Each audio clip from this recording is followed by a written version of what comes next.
Hey everybody, what's up and welcome to Guns N' Roses Central, and we've got a bunch of Guns N' Roses news today, including a rare Axl Rose sighting, and we've got some more Chris Cornell news. But before we get started with our news, I want to let you guys know that I've got another poll up on Twitter, so there's going to be another episode. There's actually going to be, I think, at least two episodes of Guns N' Roses True Story coming this week, and possibly a third one, which will probably come next week. But I've got a new poll out asking you guys which song do you want to see featured on the next episode of Guns N' Roses True Story. So it's a pretty close poll right now. There's still 7 days left before the poll closes, but head on to my Twitter page. My Twitter handle is Guns N' Roses Daily, one word. And I've got Shotgun Blues, You Ain't the First, Shadow of Your Love, and Reckless Life. I'm actually kind of shocked that Shadow of Your Love is actually not number one. But it looks like you guys are preferring You Ain't the First right now and Reckless Life, and then Shotgun Blues is third, followed by Shadow of Your Love. So go ahead on Twitter. This is why you guys should follow me on social media. You can go vote in polls like this and sort of steer what content you're going to see on my channel. So let's get started with today's news. So we're having some more news coming out of Slash's charity gig he played on Saturday, which was the Beastly Ball for the LA Valley Zoo.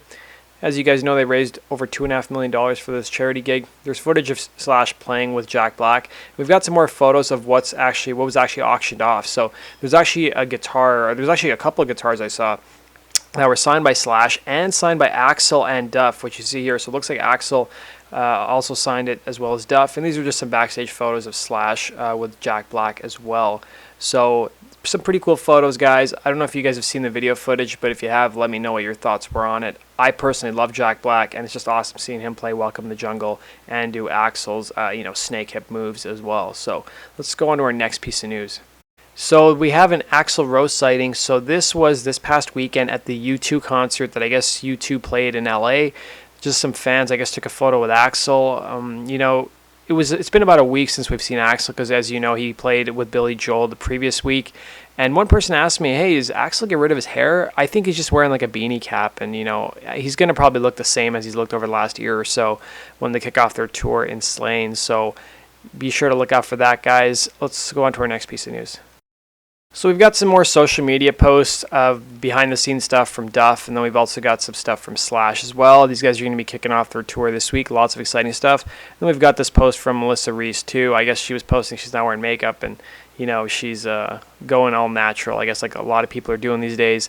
And you should see the reaction from the fans on the Guns N' Roses forums. It's kind of funny. Guns N' Roses go from being the most dangerous band in the world to that on social media, so let me know your thoughts down below. We've also got some more Chris Cornell information. I wish I would have known this when I actually did my video last week, but somebody on the GNR forums posted this article from probably 1993 or 94. Now, there's two articles. One is just an interview with Chris Cornell. He talked a bit about Guns N' Roses covering the song Big Dumb Sex on the Spaghetti Incident. And then there's an interview with Slash about what Chris Cornell thought about the song being covered. So let's take a look at them. So in the interview with Chris Cornell, they were, I think, talking about Soundgarden's new album, Super Unknown. And the article has a section that states, it seems Cornell has fans everywhere.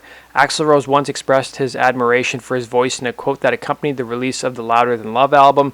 Cornell seems a little embarrassed by it all, but was pleased that Guns N' Roses represented the band on the Spaghetti Incident album Big Dumb Sex. He had this to say, I thought that was cool, he said quickly. I think we're definitely the youngest band on that record besides Guns N' Roses, which is pretty great.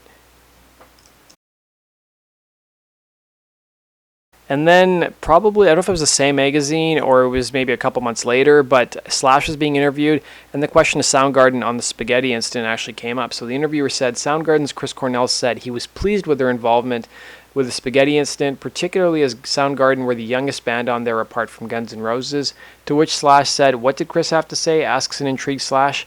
I have not talked to him. We never did talk about them doing it.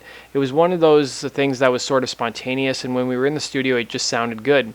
Out of all the bands that we played with during the Use Your Illusion tour, Soundgarden was one of the coolest, one of the most personal and down-to-earth bands that we played with, so I was just happy to even represent them at all, and to pay homage to them in the first place, but I did wonder what they might think when they heard it.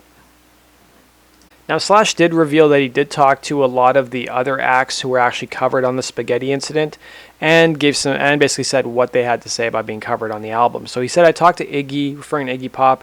He said Iggy knew about it, though, beforehand. I talked to Iggy all the time anyway. He's a good friend. He's happy that we're doing anything in the first place, so that was cool. He also said he talked to Steve Jones of the Sex Pistols, and of course he was just like, well, when's it coming out? When's my first check? and then he also said he was happy with it. He also revealed in the same interview that Duff wanted to include a Ramones song on the Spaghetti Incident or something by the Canadian punk band DOA, but they just never had a chance to do it. They also recorded a version of the Stooges song Down on the Street, and Slash revealed they just never put vocals on it, and he said there's a version of it, but they just never finished it, and that's why it was never included on the actual album. So that does it for today's Guns N' Roses news. I hope you guys enjoyed that. Let me know your comments down below, and as always, hit the like button if you enjoyed the contents of this video, and be sure to follow me on social media. The links to my Facebook and Twitter page are down below. Thanks for watching, guys, and don't forget to hit the subscribe button if you love Guns N' Roses as much as I do. Take care.